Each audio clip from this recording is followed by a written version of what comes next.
creeks and streams flowing. It also sets up an extremely rare and unique marine environment for us, so it's a phenomenon known as deep water emergence. Now what happens is that rainwater washes down the mountain sides and it picks up tannins, dyes, dark coloured stains from the soil. Now fresh water is less dense or lighter than salt. You can still see it out there, a dark brown freshwater layer. Floats on the surface and it's like a giant floating pair of sunglasses that blocks out most of the light, creating very dark conditions very shallow. And that in turn attracts deep dwelling species of corals, functions and enemies and mollusks who grow very shallow. So very rare and delicate black and red corals, for instance, normally down 100 metres or deeper in the open ocean, down to shallow as just 8 metres in our fjord, so very special in this part of the world.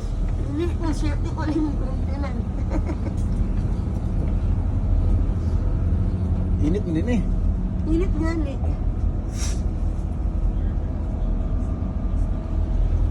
So, nandito kami guys sa first floor ng boat. Walang katao-tao rito.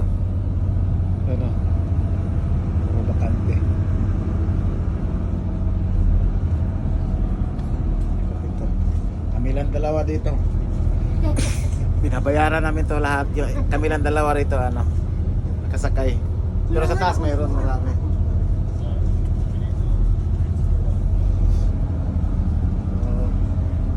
Ikot-ikot kami guys sa Milford Sound. Yan. Sumakay kami ng Roro.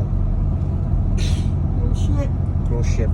That's a cruise ship. Roro. Sa atin Roro. Tsaka walang pagkain dito.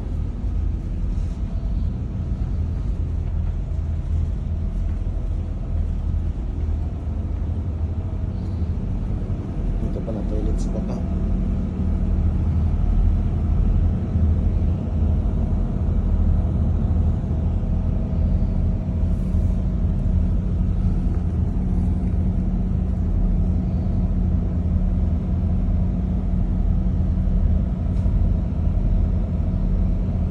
Super down there.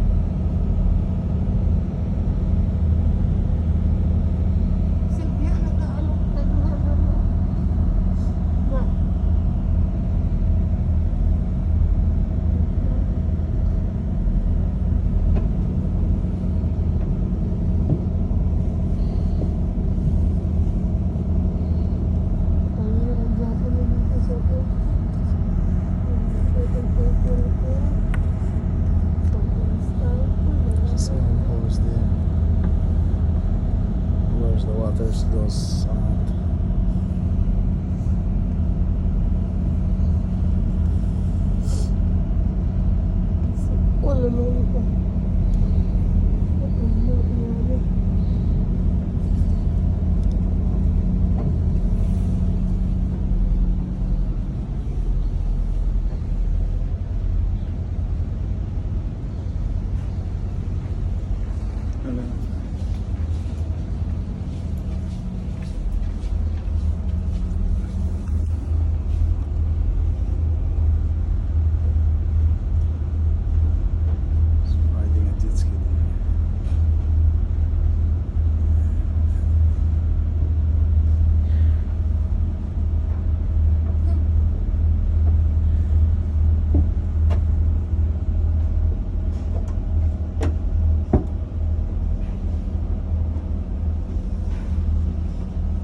See you on the next video.